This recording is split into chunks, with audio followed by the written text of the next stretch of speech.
could be a step to fight the opioid epidemic. Passed the state Senate this month. It would impose mandatory minimum sentences on people who sell drugs to somebody who dies of an overdose. Tonight we have reaction. Sonica Bargo joins us with our follow-up. Sonica. Alicia, it's called Tyler's Law in honor of Tyler Shanafelter, who died of an overdose in 2020. I sat down with his mother to talk about what this bill could mean for families like hers. Every time someone came to our door, he'd run upstairs and put on a costume. Laura Shanafelter's house is filled with pictures of her son, Tyler. He was funny.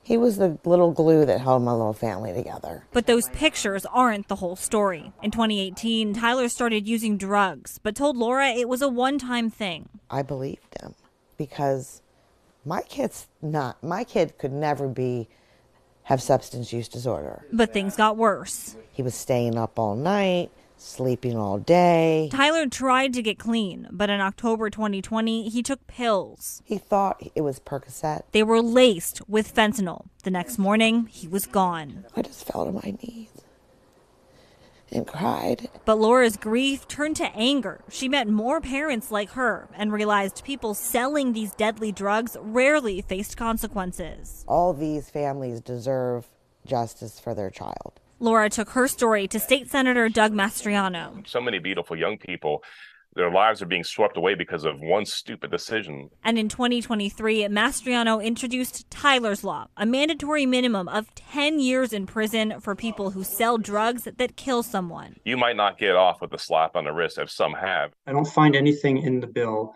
that does good. But not every parent is on board. And I certainly see that it will do harm. Matt McGarren lost his son Jamie to a fentanyl overdose in 2020. Always with a big smile, always wanting to do the next adventure. He worries Tyler's Law would make the problem worse, putting people struggling with addiction in jail and increasing stigma. And the more stigma is out there, there's more loved ones like Jamie who died in silence. Laura shares those concerns. That's not how we're going to help people with addiction by putting them in prison. But says that's not what the bill does. This literally is strictly for the people making a profit on pushing poison to your children. Another concern? People are much more likely to flee a scene and not save that person's life. The bill has exceptions for people who share drugs with friends and family, but McGarren says it still puts the burden of proof on you. Still, Laura says justice matters. It may be too late for Tyler, but not for everyone. If it can happen to my family,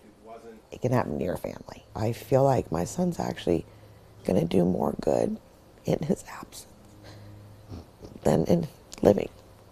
So I have to be his voice now.